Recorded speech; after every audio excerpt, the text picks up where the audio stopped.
Welcome back subscribers and hello YouTube viewers. On this occasion we're off to the black powder or gunpowder mill and former Albion Explosive Factory Site, which is located on the corner of Parklea Avenue and Grassy Point Road in Cairnlea, Victoria. It's 27 kilometres or 17 miles roughly, slightly northwest of the state capital, Melbourne. Now this mightn't be everyone's cup of tea, but I'm going there anyway. The black powder mill is a concrete and timber frame building housing a Chilean or edge runner mill, formerly used to grind the components of gunpowder used principally in time delay fuses for bombs and shells. The building is the last remnant of the former Albion Explosive Factory, which was set up initially in 1939 and is an annex to the nearby ICI Explosives Factory. This building, constructed in 1942, is a reminder of the thousands of workers employed in the munitions industry, especially in wartime and the post-war migrant years. In 1944, there was an explosion in this mill, injuring 2 workers, one of them dying from burns a number of days later. Black powder has several names and uses. Gunpowder, when used as a propellant, fuse powder when used as a delay, and blasting powder when used as an explosive in military, mining and civil engineering applications. The process would involve 2 workers spreading the ingredients of charcoal, sulphur and saltpeter in a particular manner around the mill bowl, then adding water. The workers would then leave the building, flick the external switch to start the mill, and not returning until the time processing was complete. Now there is a bit more research that I have discovered, but we're about to run out of time with the historical images. But as per usual, all the references, the voiceover, all the credits and references, that'll all be linked in the description below. And once the drone goes up, I'll share the extra information.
And there it is.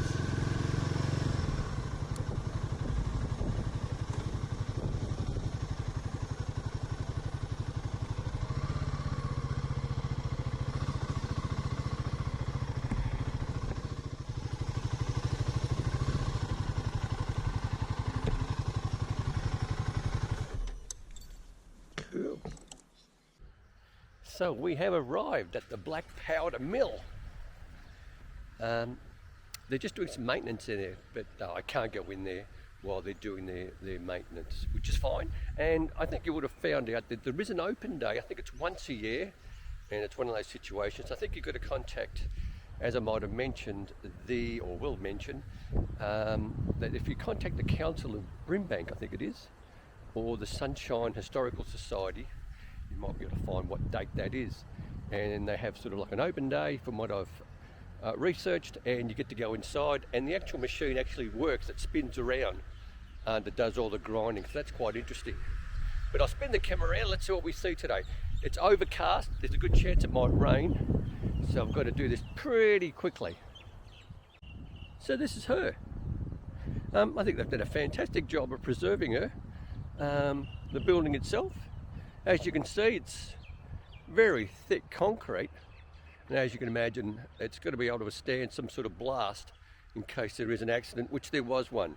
Now there are some plaques around to be read.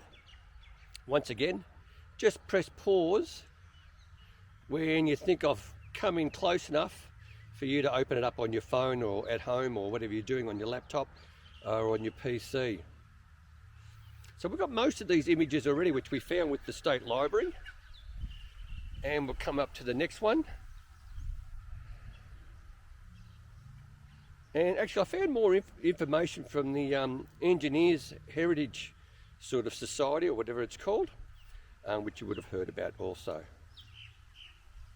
So once again, just press pause if you'd like to read all that.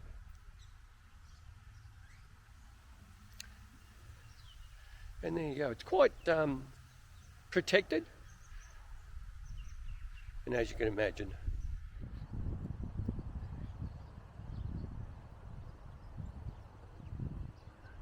they've spent a bit of money to preserve this area altogether.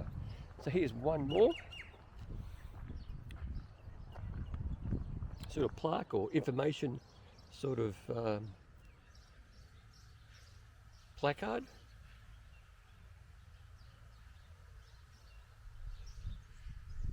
So there you go, just press pause if you'd like to read that. I'm just going to go casually around the actual building itself, or the structure itself.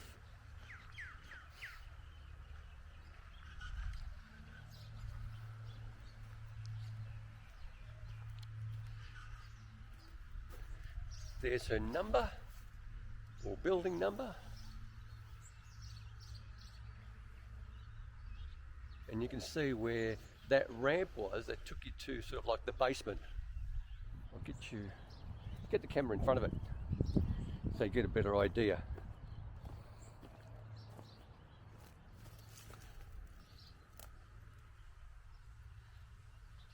So that's the ramp that takes you down underneath it.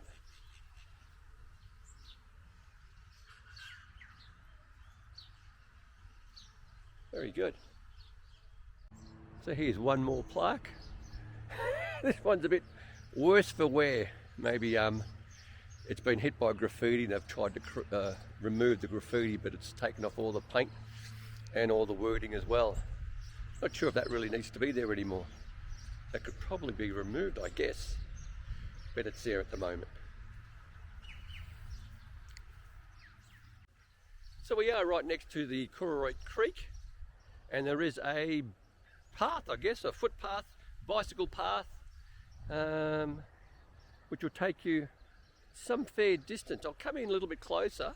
Once again, you've got the situation where once I get close enough, just press pause and then read at your own leisure. So the name Cooroit is thought to have been derived from an Aboriginal word meaning male kangaroo. That's something I didn't know. And the Albion Explosive Works, or ammunition works, I'm not sure exactly what it is called, but I would have mentioned it earlier in the history. And once again, once that drone goes up, I have found more information, and I'll share that with you once the drone goes up. So there's the creek right there. There is a path that takes you right around, so if you're in the area and would like to come and see and have a look at this black powder or gunpowder mill, it's on your path. It looks terrific. It really has been preserved really well. So credit to those who, maybe from council and those involved with the Historic Society for maintaining it. And once again, there is an open day once a year, I believe, so you've got to have to find that out yourselves. As you can see, it's right in the heart of a new sort of, well, not new, but relatively new residential estate. I'd imagine this has only been here in the last 30 or 40 years. So there you go, and there's the path over there. It's like a bit of a suspension there. It'll take you down there. So we'll get the drone up and let's see what we see from the top.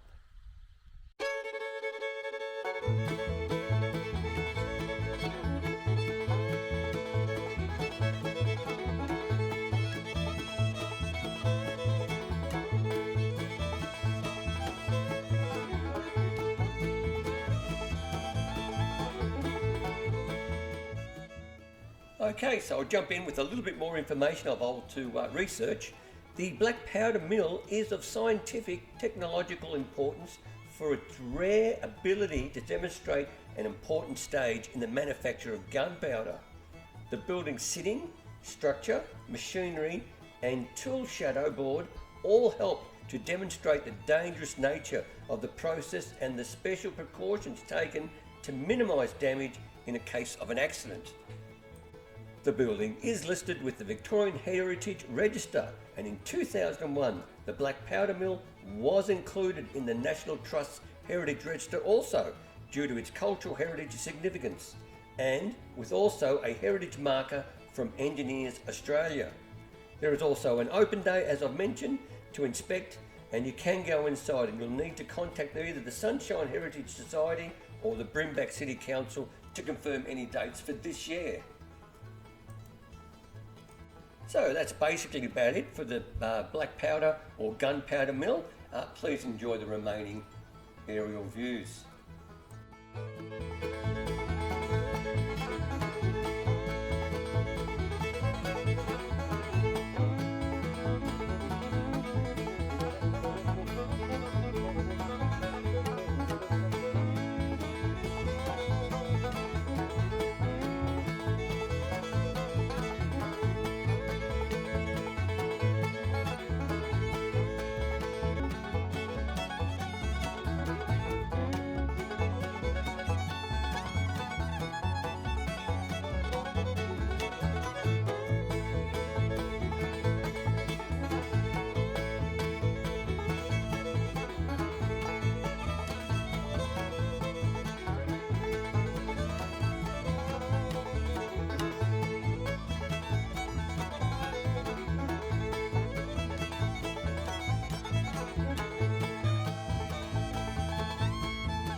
So that's pretty much about it. The rain hasn't caught me, so that's good. If you did like the video, by all means, click on the like button or the thumbs up icon. Please consider subscribing. Subscribing doesn't cost you 1 cent, and it really does help the channel immensely. But most importantly, stay safe, commute safe, and have a great day. And thank you for your time for watching the video.